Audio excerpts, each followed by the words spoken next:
자녀에게 돈을 주고 싶은데 ATM에서 뽑아주다가 세무조사 대상이 되셨습니다. 자녀에게 돈을 주고 싶은 부모님들, 이 영상을 꼭 봐주세요. 오늘은 많은 부모님들이 궁금해하시는 이야기, 자녀에게 돈을 주고 싶은데 증여세 없이 가능할까? 하는 주제를 다뤄보겠습니다.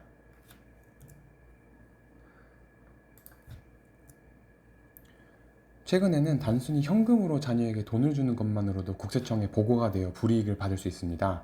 그 이유는 바로 고액현금 보고제도 때문인데요.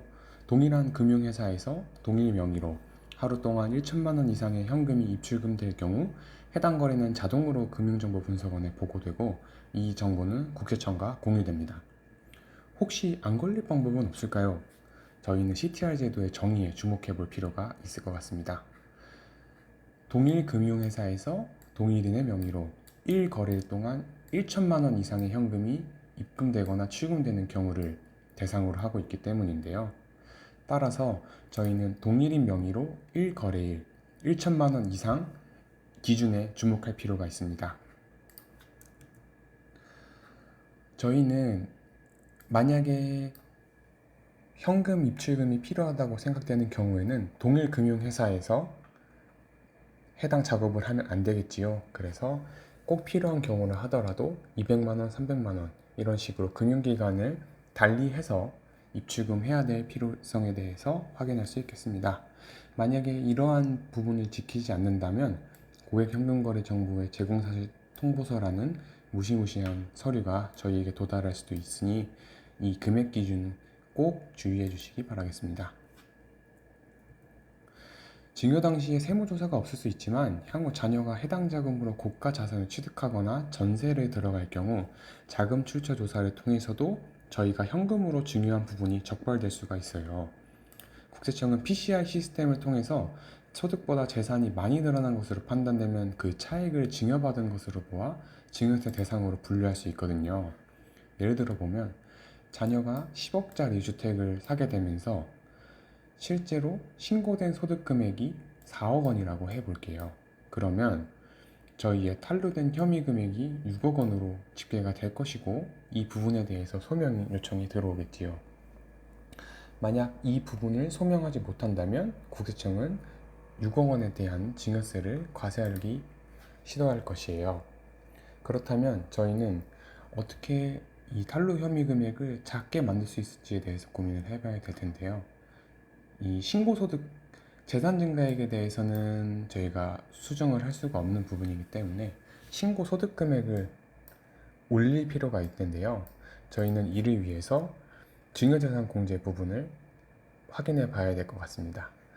10년 동안 각 그룹으로부터 증여재산 공제 금액 이하의 금액을 증여받는 경우에는 증여세 대상이 되지 않습니다.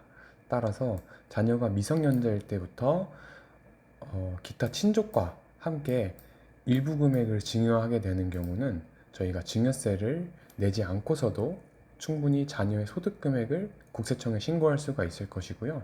예를 들어서 저희가 미성년자부터 증여를 시작해서 약 3억 원의 증여를 이미 국세청에 신고해 두었다고 해볼게요. 그러면 탄로 혐의 금액은 3억 원으로 줄게 될 것이고 이 부분은 대출 등을 통해서 충분히 소명이 가능한 부분이기 때문에 저희가 사전 증여를 통해서 이 자금 출처 조사를 충분히 피할 수 있다라고 말씀드릴 수 있을 것 같습니다. 저희가 이 사전 증여할 때 추가로 고려해야 될 부분은 교차 증여 부분인데요.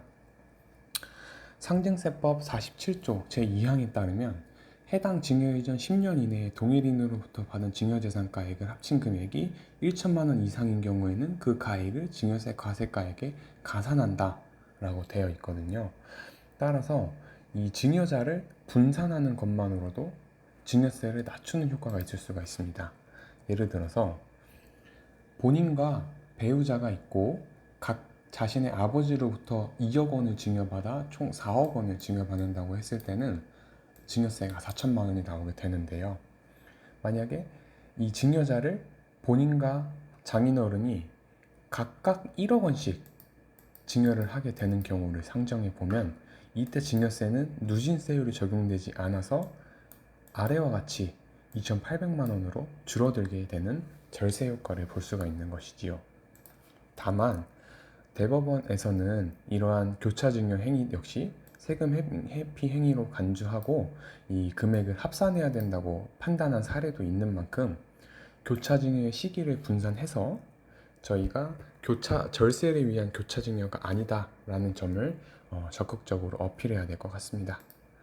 오늘 말씀드린 내용을 요약해보면 현금을 반드시 줘야 될 때는 동일 금융회사에서 동일인 명의로 한 거래일 동안 1,000만 원 이상을 입출금하면 안 되겠다 라는 점을 꼭 명심해 주시고, 국세청 PCI 제도를 저희가 회피하기 위해서 증여세 공제 한도 내에서 사전에 계획적 증여를 통해서 이 적절한 소득 금액을 인정받는 것이 중요하다라고 할 수 있겠습니다. 마지막으로 사전 증여 당시에도 교차 증여를 통한 증여자 분산으로 저희 누진세율을 적용받지 않게 되면 증여세 절감 가능하다라는 부분도 말씀드릴 수 있을 것 같습니다. 세금은 제대로 하면 피할 수 있고 준비하면 충분히 절세할 수 있습니다. 앞으로도 똑똑한 세금 전략을 제가 계속 안내드릴 수 있도록 하겠습니다. 제 도움이 필요하신 분은 아래 고정 댓글을 클릭해 주세요.